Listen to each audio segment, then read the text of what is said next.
அவரு ஷூட்டிங்ல இருக்கிறாரு, தினம் ஷூட்டிங் நடக்குது. இப்ப இன்னும் பாருங்க, இன்னும் கொஞ்ச நாள்ல அப்படி ஸ்டாலின் இப்படி ஸ்டாலின்னா பேர் வைப்பாங்க, புதுசு புதுசா பேர் வைக்க போறாங்க. தேர்தல் வந்துடுச்சு, இல்ல ஜுரம் வந்துடும் உங்களுக்கு. வந்துடுச்சு, ஏற்கனவே வந்துடுச்சு, ஜுரம் வந்துடுச்சு. அங்கங்க பரபரப்பா போய் எல்லாம் எல்லாம் திட்டம். இன்னைக்கு காலையோட பார்த்தேன், அந்த பக்கம் தான் வந்தேன். காந்தி ஏது ராணிப்பேட்டை காந்தி சொல்றேன், நம்ம மகாத்மா காந்தி இல்லை. திட்டமிட்டு இருக்காங்க அவங்க. அவர் ஹோட்டலில் பார்த்தா வரிசையா வண்டி நிற்கு, திமுக கொடி கட்டிக்கிட்டு. என்னன்னு, அந்த காந்தி இந்த காந்தி எப்படி கொடுக்கலாம் தேர்தலில்? எந்த காந்திய? இந்த காந்தி. இதான் அவங்களோட திட்டம் இதுதான். உங்களுக்கெல்லாம் செய்ய மாட்டாங்க. எலெக்ஷன் எப்படி ஜெயிக்கலாம், தேர்தலில் எப்படி மேற்கொள்ளலாம், இவங்ககிட்ட தான் அப்டேட் வச்சிருக்கிறாங்கல்ல. ஸ்டாலின் அவர்களுக்கு வந்து ஜாதிவாரி கணக்கு நடத்தணும்னு அவசியமே இல்லை. அவங்க வச்சிருக்காங்க பட்டியல்.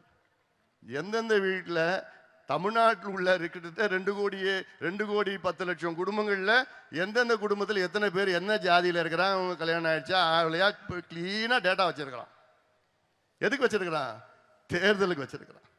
இந்த டேட்டா கொடுத்தாலும் அவங்களுக்கு இடஒதுக்கீடு கொடுக்கலாம், வேலை கொடுக்கலாம், கணக்கெடுப்பு இல்லைன்னா இவங்க வச்சிருக்கிறாங்க. எலெக்ஷனில் மட்டும் அதுக்காக வச்சிருக்கிறாங்க. ஆனால் சமூக நீதி, வேலைக்கு, தொழிலுக்கு, படிப்புக்குன்னா நாங்களாம் அதெல்லாம் எடுக்க மாட்டேங்க. நீங்களாம் படிச்சு விவரம் ஆயிடுவீங்க, நீங்களாம் படிச்சு முன்னுக்கு வந்துடுவீங்க. நீங்க அடிமையா இருக்கணும், மதுவுக்கு அடிமையா இருக்கணும், கஞ்சாவுக்கு அடிமையா இருக்கணும், அதுதான் எங்களுடைய லட்சியம் என்று முதலமைச்சர் ஸ்டாலின் அவருடைய விருப்பம், திமுகவுடைய விருப்பம்.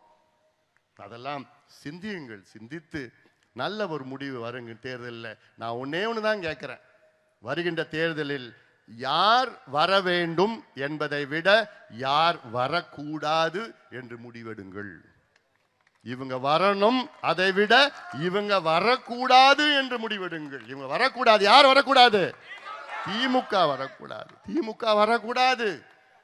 நாசப்படுத்திட்டாங்க, நாட்டை நாசப்படுத்திட்டாங்க, குட்டிச்சவராக்கிட்டாங்க, கொள்ளடிச்சிட்டாங்க. இவங்க மீண்டும் வந்தால் அவ்வளவுதான், முடிஞ்சு போச்சு. அறுத்துட்டாங்க, வேரோடு அறுத்துட்டாங்க, தமிழ்நாட்டை அறுத்துட்டாங்க. அதனால நிச்சயமாக இவர்கள் வரக்கூடாது. தகுதியற்றவர்கள், ஆள தகுதியற்றவர்கள், திறமையற்றவர்கள், தமிழ்நாட்டை ஆள திறமையற்றவர்கள், தகுதியற்றவர்கள். இவர்கள் ஆண்டது போதும், மக்கள் மாண்டது போதும். அதெல்லாம் சிந்தியுங்கள், சிந்தித்து நல்ல முடிவு எடுங்கள் தமிழக மக்களே. நமக்கு காலம் இன்னும் 6 மாதம் தான் இருக்கிறது. இந்த 6 மாதத்தில் ஆசை வார்த்தைகள் வந்து பேசுவாங்க, இந்த திட்டம் இப்படிலாம் ஏமாத்துவாங்க. எதுக்கும் நீங்கள் அசரக்கூடாது.